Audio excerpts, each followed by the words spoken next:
My name is Frederick Gituku. I am the founder of the Comet House. Comet House is a child of Mtoto Africa, which is an organization based in Atlanta, Georgia. We raise funds in the US and we educate children here in Kenya. The criteria that we have for our boys to come in here is very simple. One, they come from very unfortunate, poor backgrounds. And number two, they have to have some sort of academic aptitude. We have not only boys, but also girls who do not live at the Comet House that are part of our sponsorship in terms of school. So we have, for example, Florence and Dennis.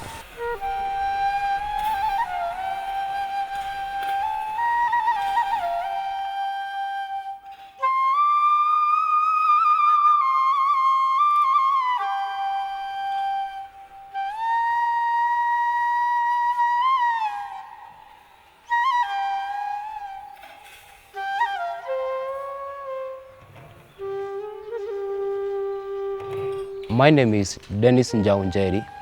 I'm 24 years old. I was born in my village in Kiambu County. I come from a single mother family. We live in a two-room house. My mom works as a casual laborer in a garments company. And the little money she gets, she pays for my rent at school, and she buys medicine for my sick grandmother, and the remaining buys food for the family.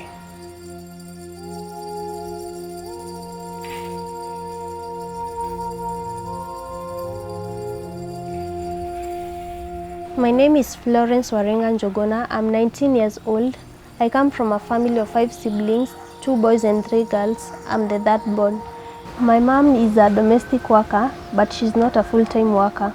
The little that she earns, it's not sufficient for us. So most of the times even we go to sleep empty stomach. My dad is a soup maker at a local shopping center in our home area. And what he earns, he spends it on drinking alcohol, so he does not provide for us. This makes me feel very bad because it's very sad to see a parent who is not caring for the family, who is not thinking about his children, academically, financially, everything.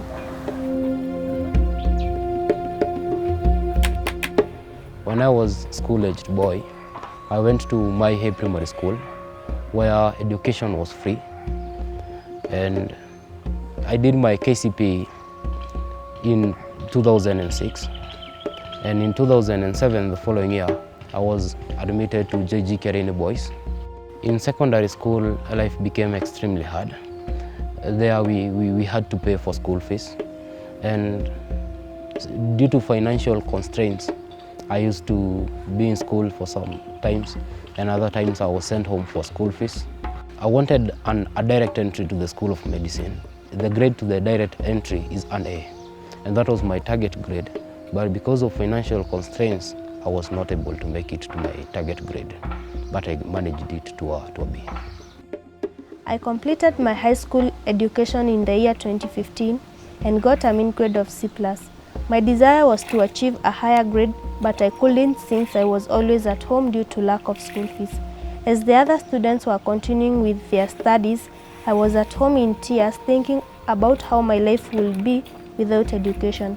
When I was in Form 4, a well-wisher showed up and paid for my high school balance that I had, and I was able to sit for my KCSE examination. After that, he never showed up again. When I left high school, I didn't have money to join the university.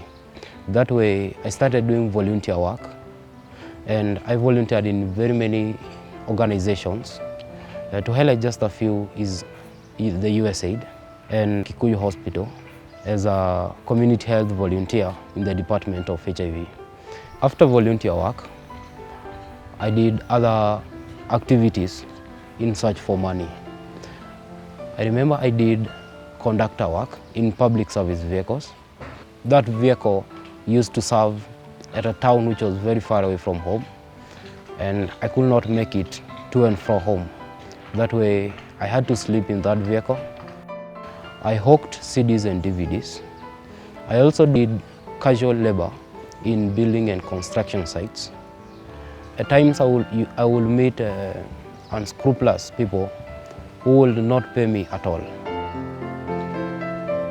In the year 2012, I started a pigs rearing business, but the pork market flooded and the business did not do very well, and I had to quit. But the business gave me some money that gave me deposit to the Presbyterian University to pursue my dream course, which is Diploma in Clinical Medicine.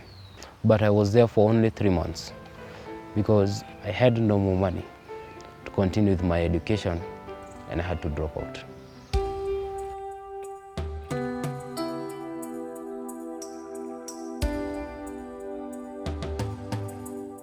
I had a group of 14 folks from the US, and we were building a library. And Dennis showed up every day, uninvited, helping every day. By the second day, I wanted to make sure that he knew he wasn't going to get paid because we actually had some people on the payroll at the time. And he said, no, I know. And he came all 5 days. The last day when we were dedicating the library, Dennis brought a brown envelope, said, take a look at this when you get home. And he had written an application letter, attached his school records, asking for money to go to medical school. And I said, I will do what I can, put it in a pile of many others that I have. 2 years later, Dennis showed up and said, by the way, I'm still waiting. If you find a sponsor, let me know. I said, Dennis, just go apply. We will get the money. Mr. Fred sponsored me to Jomo Kenyatta University of Agriculture and Technology, that is in May 2015, to take Diploma in Clinical Medicine. I was very joyous, as now he had promised me that this time round I will go along my course as a full. It is a 3.5-year course. I really felt that now my dreams are unfolding. So far, I'm in the second year, second trimester. And to the start of second year, we started clinical rotations. And since then, I've gathered a lot of medical experience. And that makes me feel almost like a doctor, like I'm a qualified staff.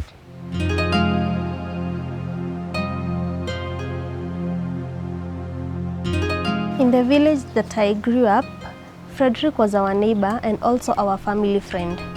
So when I was in high school, he came to our home and promised me to work very hard and get a grade like a B.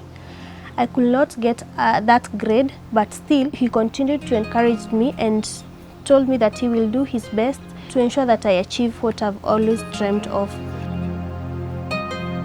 I was very excited and sympathetic at the same time about the possibility of this girl being the star of the home. First of all, for her future family, and then what she could do for even her younger siblings. So that's how I made an exception of the B or higher for Florence, because she also seems very determined. She's been a volunteer here. She comes every morning.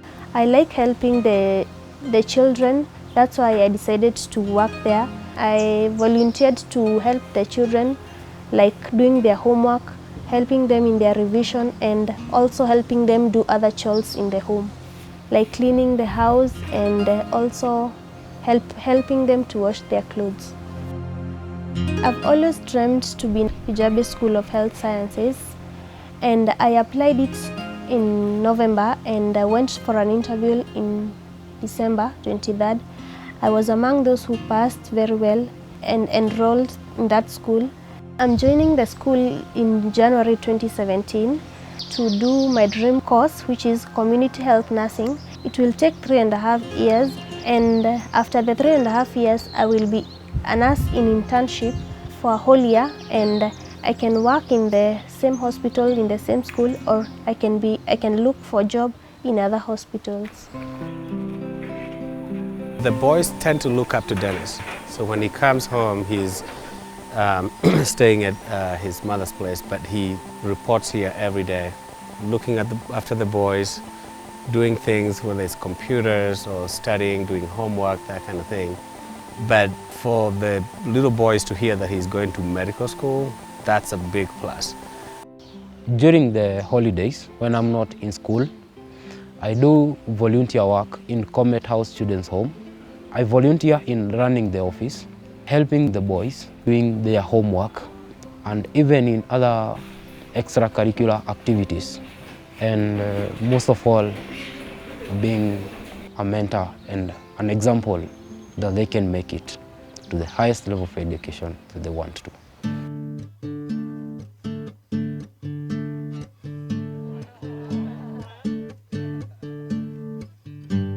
As far as funding is concerned, I've been fortunate enough to have a couple of churches, a few individuals who have made a commitment, annual commitment, to support the home and the boys and the work in general that we do. The challenge is that I'm not very good at asking for money. What I tend to do well at is tell stories. And it somehow has paid off. When I get that opportunity to tell the story, people see the work and they want to support it. The other thing that I've done is encourage people not only to give money, but to actually travel from the US, UK, wherever they come from, and actually come and do something. And those people tend to then go back and be my ambassadors for the Comet House, for Mtoto Africa. It's my first time in Africa.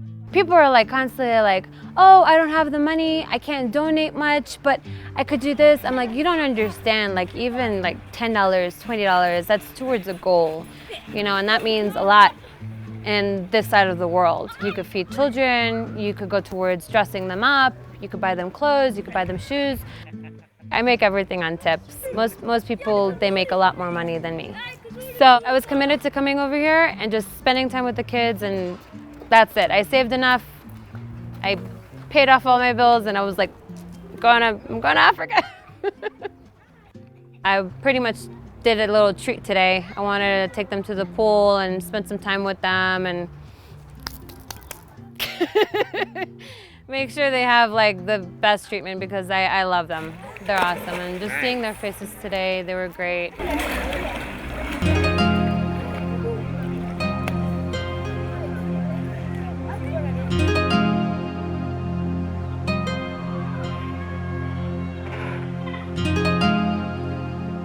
By God's grace and through prayers, I believe I will get a funding, and I will continue with my college education, and I will pursue my career as I've always dreamt of.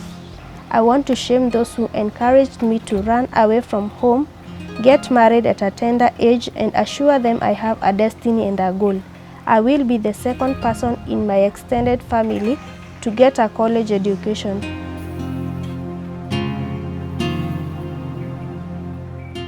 People get overwhelmed sometimes when you see and think about the need out there.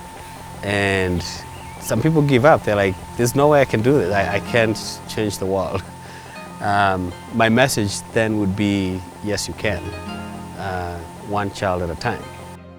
I'm the first person in my extended family to pursue university education. And education empowers a child throughout a lifetime.